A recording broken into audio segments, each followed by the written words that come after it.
everybody. Welcome back to the Boss Hole Chronicles. This is Sarah Best, your co-host. So excited to be joined today by my buddy, my partner, my friend, John Brower. John, how are you today? Sarah, I'm good. Any day I can do an episode with you is a great one. So I'm excited that we're doing this one. Yeah, it's kind of a rarity these days. But yeah.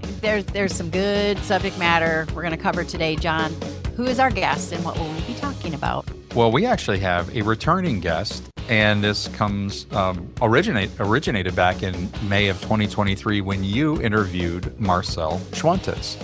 And Marcel is a podcaster, an author. He's Motivational speaker, yep. He has just recently published a book that he was working on at the time that we interviewed him originally, but it is called Humane Leadership. We're so glad to have him back because he is also recognized as one of the top 101 global employee engagement and experience influencers. He does a lot of coaching for senior executives. He's an Inc. magazine contributing editor, and of course, the host of the Love in Action podcast. When we were made aware of his book, I just thought it would be great to have him back because it's just a super continuation of what we had before, and I think it's going to be powerful stuff. I do too. Get ready, everybody. We're going to be talking about love, radical love, as a leadership, axiom. That was great. So should we dig in, John? Let's do it. The Boss Hole Chronicles are brought to you by Real Good Ventures, a talent optimization firm helping organizations diagnose their most critical people and execution issues with world-class analytics. Make sure to check out all the resources in the show notes and be sure to follow us and share your feedback. Enjoy today's episode. Marcel, it is so great to have you back on the Boss Hole Chronicles. Welcome. Appreciate it. And, this is one of those podcasts where as soon as I wrote the book, I got to be back. So glad to be here. Well, and before we hit record, we were just talking about you were on your original interview episode with the Boss Hole Chronicles was back in May of 2023. And you were in the midst of writing a book, which was I think you talk about it. It was a 5-year journey. And that has to be in and of itself a remarkable experience and a challenging experience. It was a harrowing experience as well because I started the book proposal process before COVID. COVID hit. Oh, publishing houses went dark. Yeah. And right around 2020, late 2021, I thought, let's get back into it. I reach out to my literary agent. Lo and behold, she decides to do a career shift. And she's out of the business. Oh, wow. So I was left with no agent.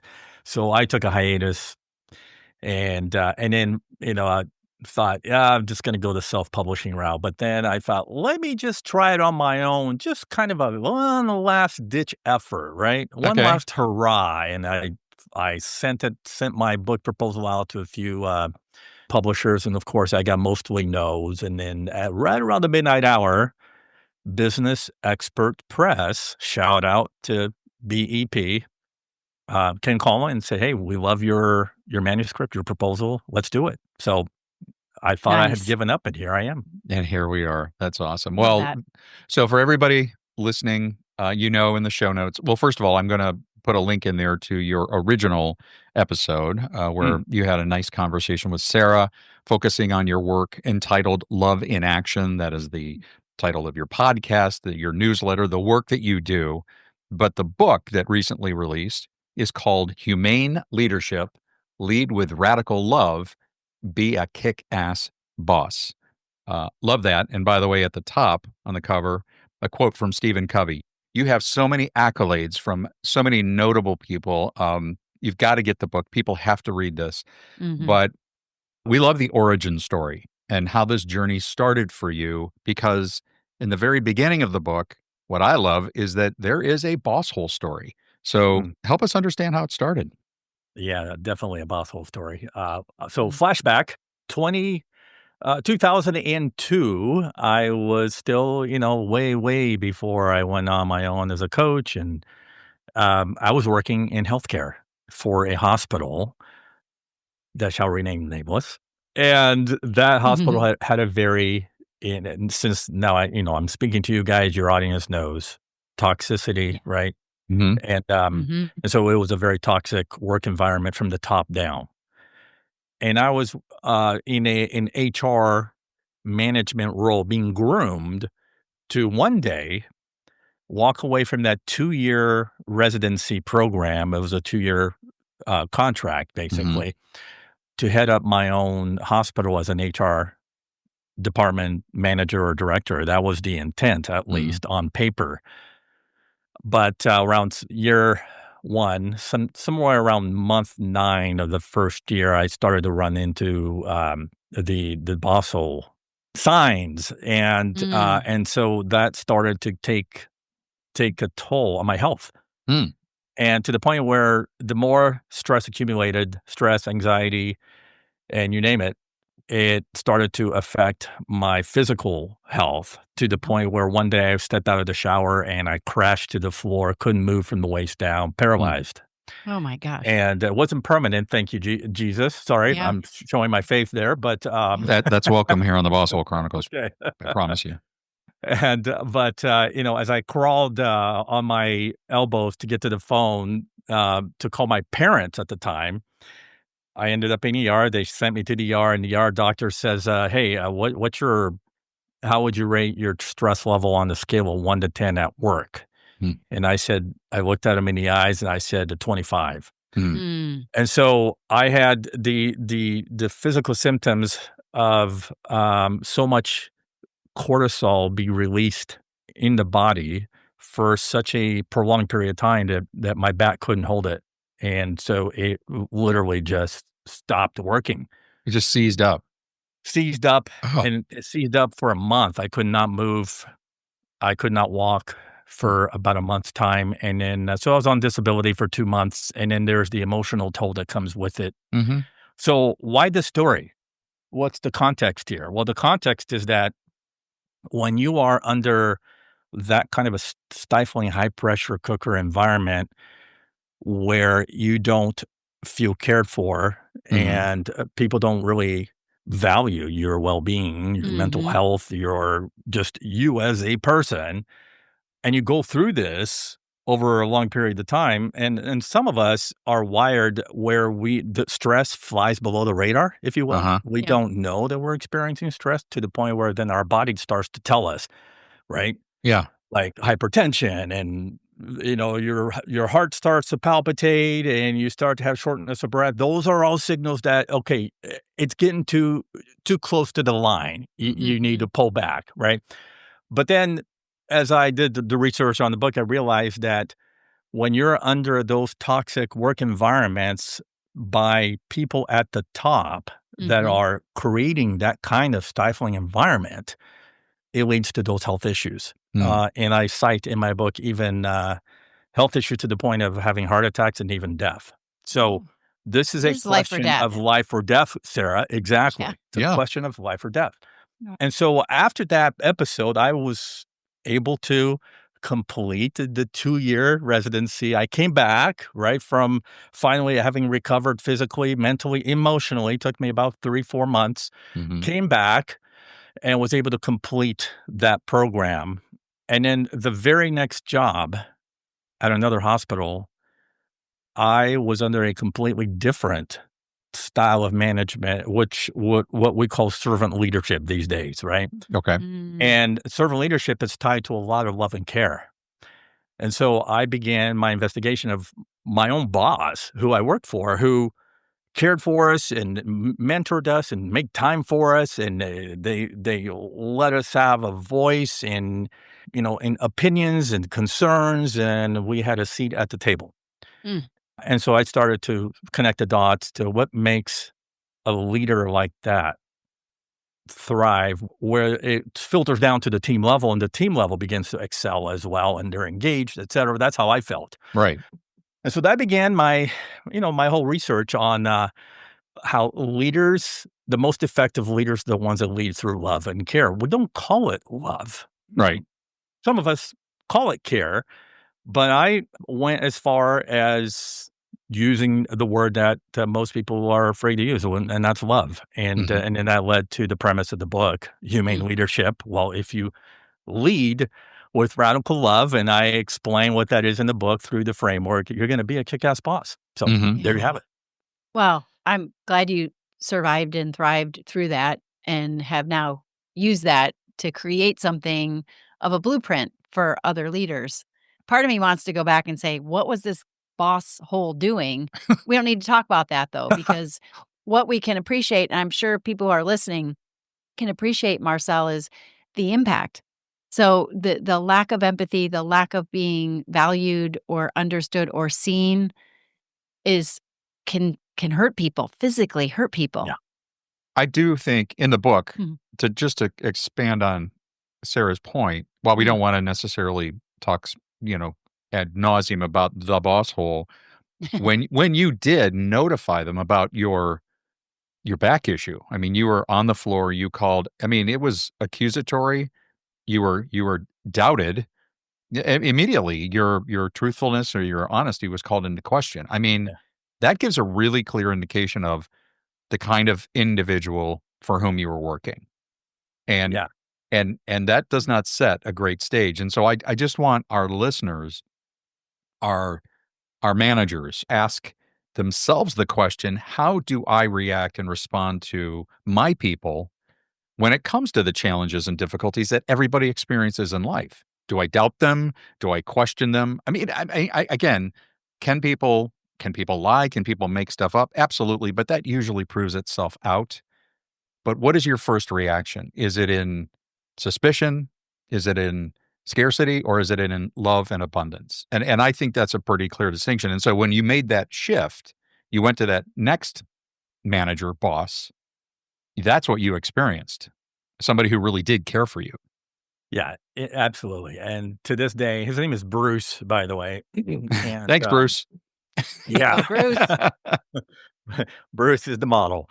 But going back to the previous scenario, this is still we're in the year 2025. This is still the way that a lot of people manage. I don't want Yeah. to say most. I mean, we are beginning to shift towards Gen Zers that are coming.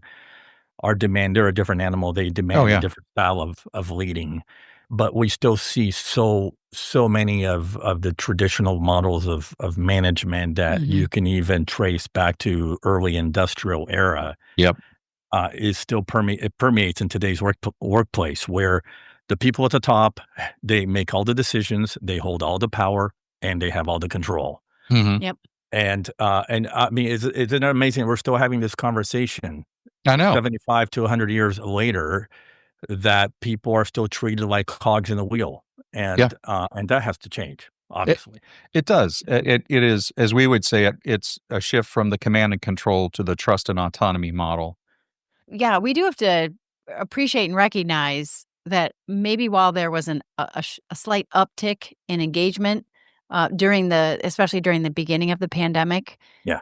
Managers and supervisors took the biggest hit during that time too for their well-being, being emotionally responsible and managing everyone else.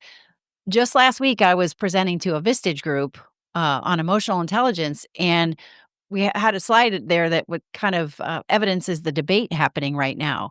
We've seen articles, and I'm sure, Marcel, you've seen them too. Some leaders are emphatically shouting like, "Hey, you're replaceable. Suck it up, buttercup. If you don't want to work here anymore, you don't want to be in the office, you can go work somewhere else." Like, they're done. The economic pressure, the political unrest, the uncertainty has gotten to some people and pushed them back toward more of that command and control. Yet, on the other hand, the research continues to show us that leading with love, everything that you spell out in your book, is exactly what people will need and respond to, and will, in the long run, create the productivity, the outcomes, and the outputs. And it's a raging debate in some cases. So it is very timely. This stuff is not fluffy stuff you're talking about. Mhm. It is the pathway, and we believe this, the pathway to a better workplace, but a better outcome. Like, Yeah. your company will not only survive, it will thrive. Do you agree? Oh, yeah, absolutely. And like you said, the data has been, if you trace Gallup data the last Yes. 50 years, Yep. yeah, it's engagement surveys galore will tell you that when the immediate manager is the one that's the most crucial for that loving, caring environment to take place, right? So Yeah. when you Yeah. have those managers in place that are taking care of the people, then the people are going to be more engaged, and that makes a good case for all kinds of other metrics in the business world, right? Yeah. Customer interaction or profitability, you name it. But Sarah, one thing you mentioned that maybe it's a talking point here is that yes, managers themselves need to be cared for. Hmm. So who's responsible for that? So that's a Right. conversation that's not happening often enough. Right. Is, for example, when I take on a client, I'm speaking to the person in the penthouse, the man or woman at the top, right? Yeah. Yep. Sure. And I'm feeling out for whether that person has the belief and the mindset to take this on and say, yeah, we want this because I believe in a caring, loving, nurturing environment for my manager so that it filters down to the front lines, right? Hmm. Yeah, But I'm finding that it starts at the top. You have to have a champion at the top you do. who's already a believer in, if you will, in the gospel of loving leadership. Hmm. Yeah. I just saw, I'm tracking down the author because I might want to invite that person to be on the podcast. But I think it was Wall Street Journal published an article. Sarah, I think I shared it with you. Mhm. Managers are tired of being nice. And Mhm. this is the whole, well, we've accommodated everybody through as we come out of COVID and the remote workforce, and the leverage was to the employee, and the managers are tired of being nice. We now need to really put our foot down and get back to business.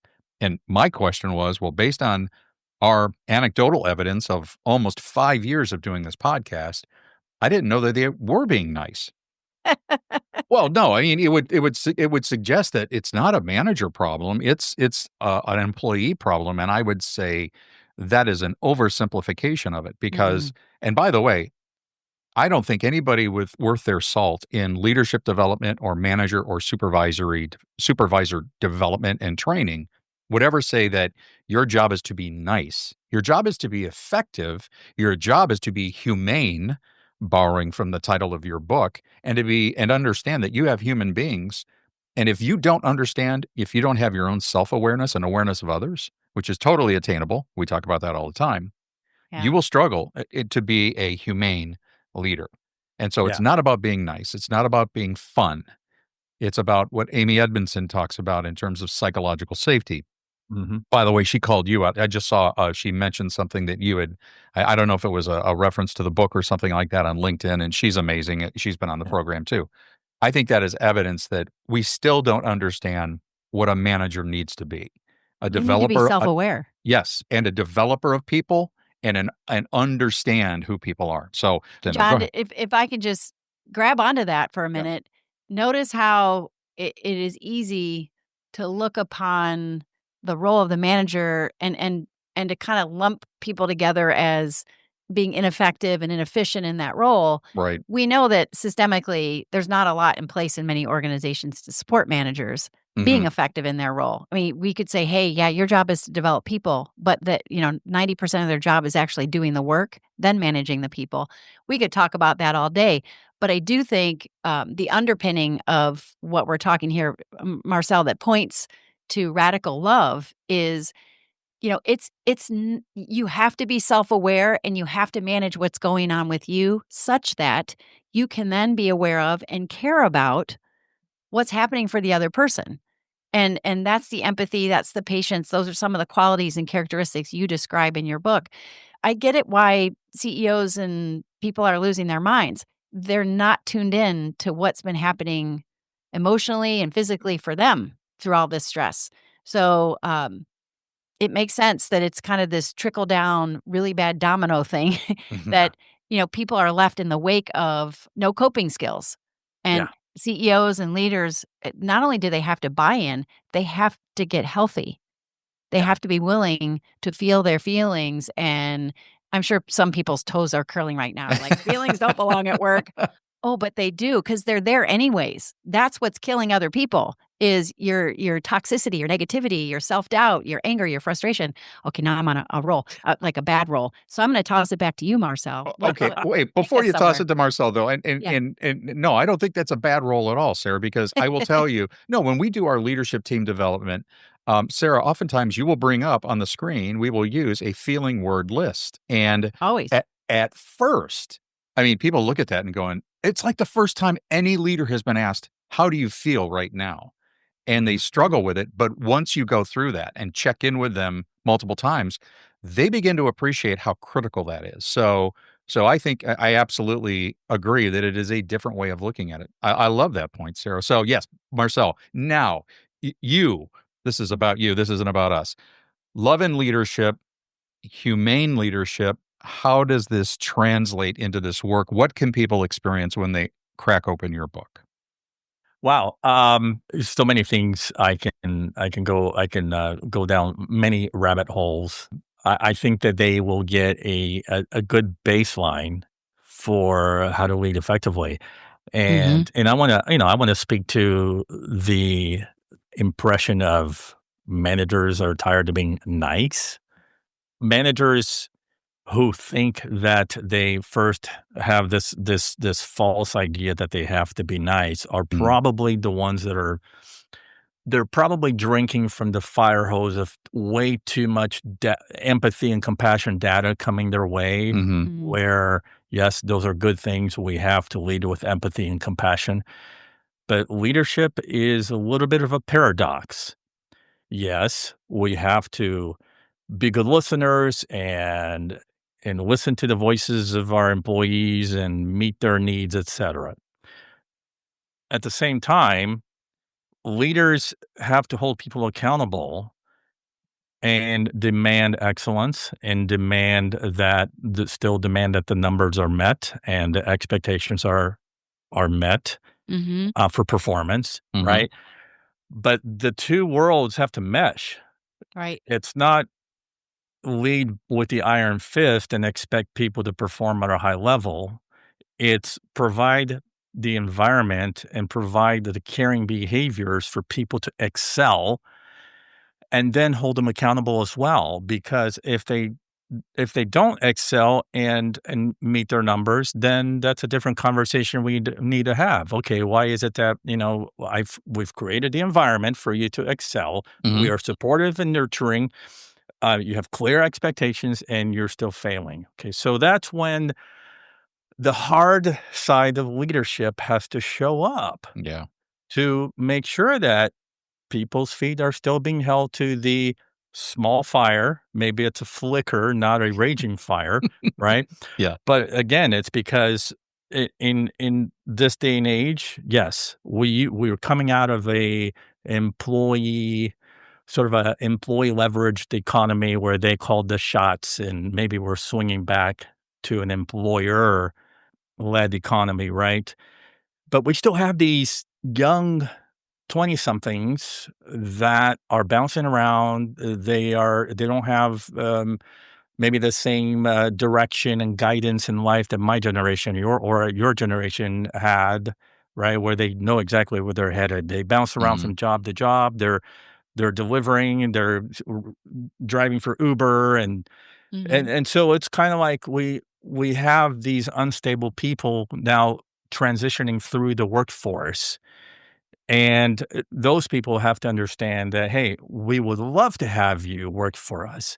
We will take care of you and we will grow you if you understand that we are doing this for you to keep you and to make you a better human being, more effective, and mhm, have an awesome career here. But if the conditions for performance aren't met, then again, that's when the soft side of leadership has to step aside and the other side of leadership has to, take the forefront. mhm. And so, yeah, the nice guy manager, I think it's really a stigma. It's a sort of a false idea or analogy. There is really the nice part of leadership is always going to be the one that shows up with the things that we talk about that made Bruce a great boss, and that's what caused me to wanna run through walls for Bruce, and I Mhm. had Mhm. high performance because Bruce set the conditions for that kind of performance to happen. But let me tell you, Bruce was not somebody that you would ever walk over Mhm. because he was still very large, very much large and in charge. He was my boss. He was an executive level person, and I Mhm. knew what my expectations for performance were. And if I failed, I was going to be called to the carpet. Sure. And so that's, I think, the balance or the paradox that we have to remind ourselves of. Well, and important in all of that is to apply the concepts you speak about in your book, humility, love. I would just say that I don't see accountability as something that requires something different from a leader. To have conversations of accountability, there has to be candor Hmm. and there has to be truth telling. Yeah. But why does it have to be that we can't just tell the truth in love? Like, can we out of love and respect? And I mean, I think all three of us will have job security until we're all done here and they put us in the ground and throw dirt on us because people are scared and unwilling to do that. Yeah. How many times it is that we get called into a dynamic or a situation to support or help, and it's just that no one's been saying the truth. No one's been talking about, what's really happening or what's really needed. And then when it doesn't happen, there's no follow-up conversation, and then all of a sudden there's a write-up in the file, and it's confusing and ugly. So I'm just over here, Marcel, saying, "Hey, people can follow the principles you spell out in the book to also tell the truth to people and hold them accountable, to outline those expectations." But in order to do that, they have to get out of their own way, I would think. Yeah. Oh yeah, absolutely. And thank you for that because you opened up this whole conversation for speaking the truth. I talk Mhm. about a humble leadership. I also talk Yes. about the last chapter of my book is leadership is trustworthy. Yes, Um, trustworthiness. I love that phrase. Yeah. right, and you have to be able to speak the truth in love. Like that's the hard part of love is if somebody's not meeting expectations for performance, the most loving thing you will do is sit down with that person and basically say, "Listen, you know, something needs to change here. Mhm. What else do you need to get you going in the right direction?" And, but then set the expectation as well that, "Listen, we've given you a year here, and you're still coming up short." Mhm. Mhm. So, the loving part of leadership just it requires the hard part of loving leadership requires discipline. And I Yeah. think Yeah. a lot of managers are afraid of that as Mhm. well. Yeah. And that just comes from having good, healthy communication and boundaries where you have to speak the good into people, but you also have to speak what the truth into, "Okay, here, Mhm. you're not doing well here, and Mhm. I just wanna let you know what's going on," right? And so the person is not left in the dark, and then one day they get their walking papers and they don't understand what happened, and, Yeah. so yeah. So it's walking along those periods of maybe some uncertainty and walking alongside them, and if it means that you have to part ways, then you part ways amicably. You say, "Okay, well, sorry it didn't work out for you, but we would love to at least set you up for your exit as in the most caring fashion as possible. It didn't Yeah. work out for us here, but we have a competitor down the road that has a position open. We would highly Mhm. recommend you there, et cetera," right? You still want to pave the way with compassion for somebody that may not have been the right fit for you. Yeah. Yeah. Why don't we do that more often? We like to say, "Love on them and let them go." Create some runway for them. Um, and we have to watch out for the fundamental attribution error, which is rampant and from a leadership perspective. It's when bosses look at performance and they can't help but make it about the person's character, and they get frustrated and caught up in their own emotions and not seeing kind of the other side of it, which is the circumstances. This is not a good job fit for this person. They're not wired to do this job. Or the system that we have here doesn't really support someone doing this job effectively. Mhm. So, if we can separate out the character and the personal attributes from the dynamics at play, it's much easier to part as friends. I know scarcely few organizations, excuse me, that have actually embraced that and done that. it usually gets ugly. It goes down that performance, 30 days, 90-day performance improvement plan, and then people are out on their ear. And it doesn't have to be that way. I think you do a nice job of spelling that out. Yeah, and the other reason you wanna treat people with dignity even on their way out if it's not a good fit is because 3 years down the line, that person is gonna grow, and maybe that person will then fill the gaps that he didn't have prior, and then will come back and you can, welcome that person back in a different stage of life, a more Yeah. mature stage of life where they kinda, like, finally got it. And that was the case, Rich Sheridan, who wrote the foreword for my book. Rich Uh-huh. Sheridan, the CEO of Menlo Innovations in Oh, Ann Arbor, Michigan, we had him has on our brought back podcast too. He's a right, great right, guy. Yeah, yeah, right, the what Chief is it? Joy Officer. Yeah, Chief Joy yes. Officer. He Yeah. talks about how, one particular, employee has come back twice. They have Mhm. basically told him, "The doors are open here for you. But, the I love that. expectations have been set. If you wanna come back here, here are your areas of growth."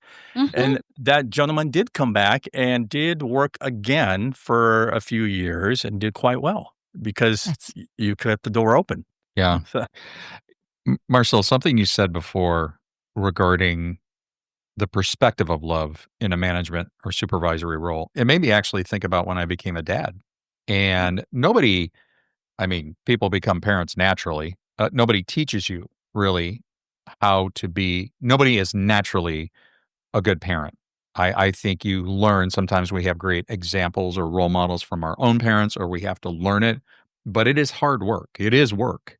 And I remember you make me think of a time, whether it's a child or an employee, is to say, I love you too much to let you continue down this pathway.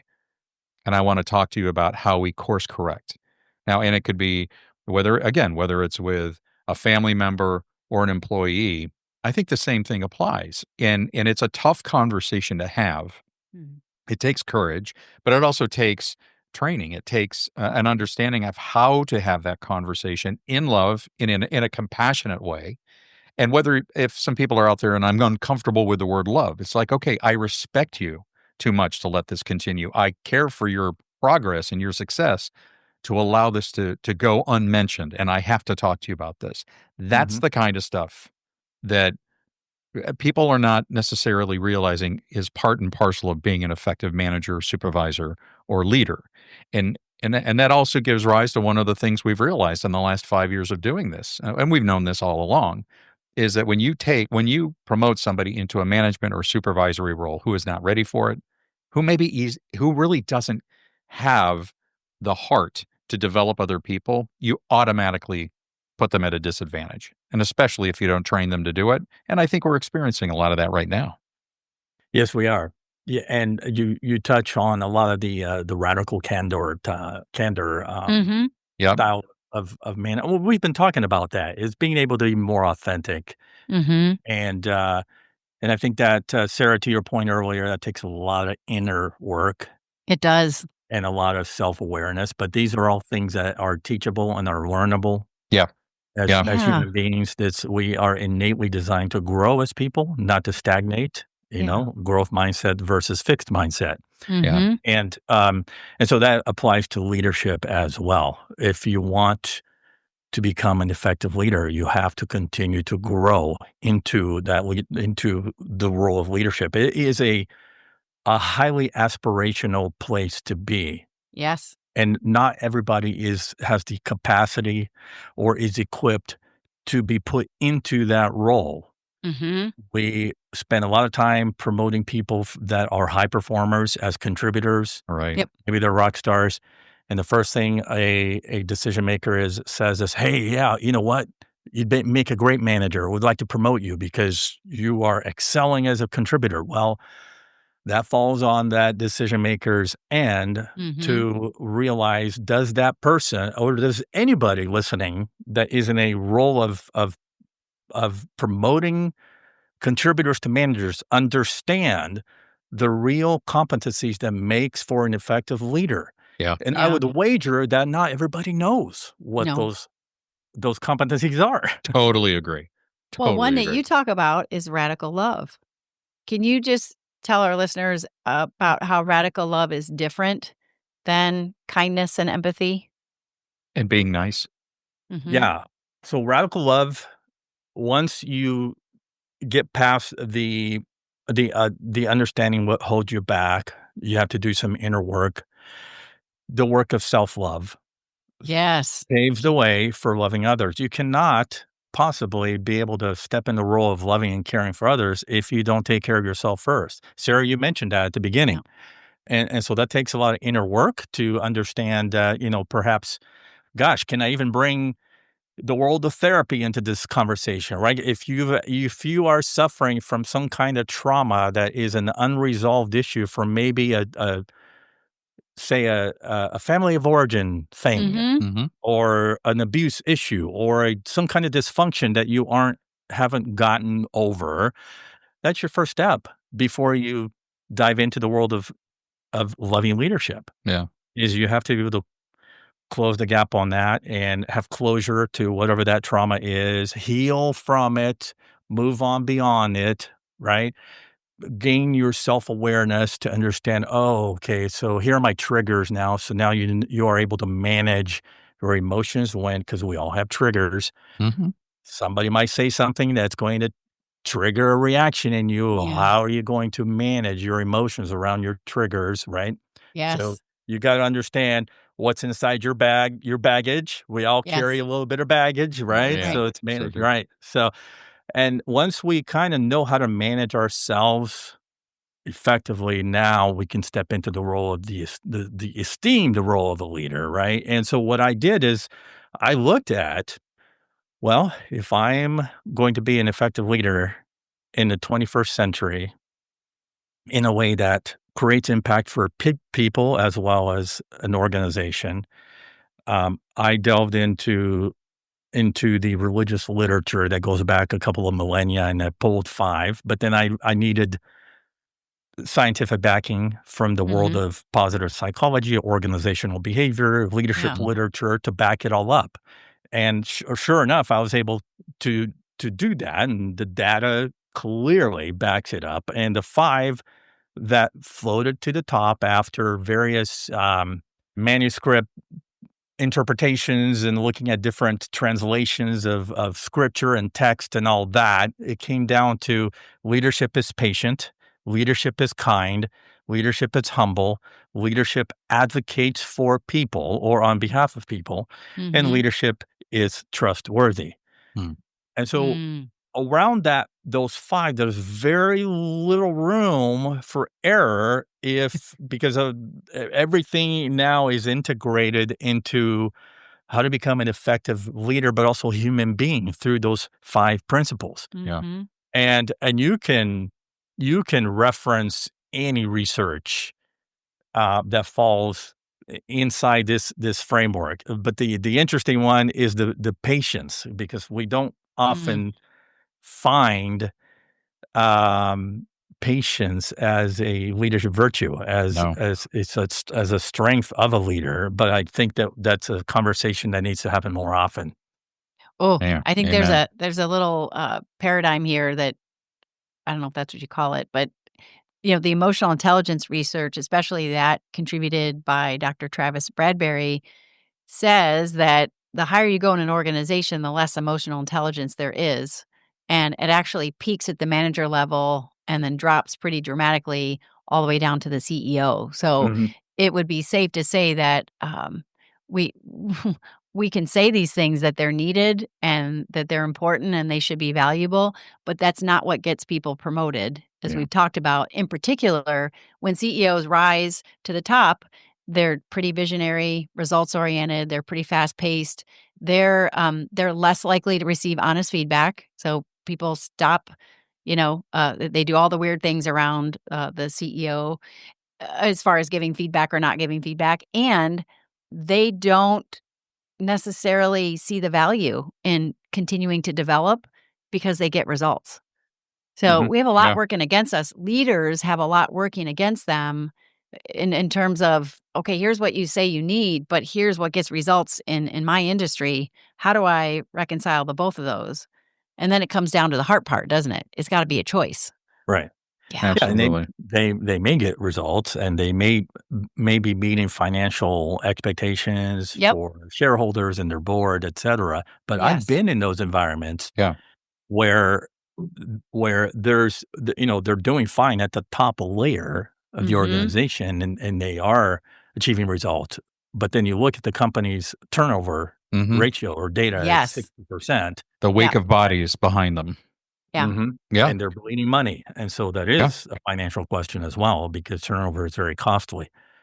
For sure. Um, so we have to look at the organization as a whole and not just fixate at the top level if you're a CEO about what's going on in the C-suite and how Mm. do you maintain your numbers, et cetera.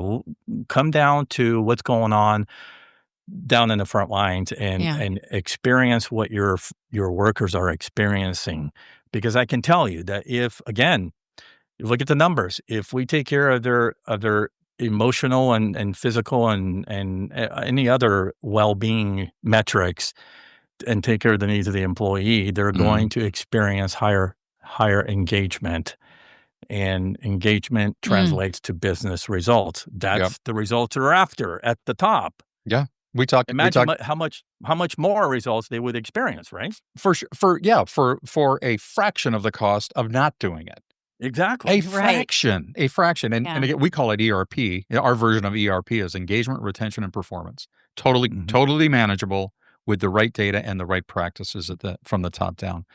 I just wanted to ask Marcel, what's in your perspective, what's one small action a leader could take today? Maybe this is a lot to digest, like I'm gonna have to go to therapy and do this inner work.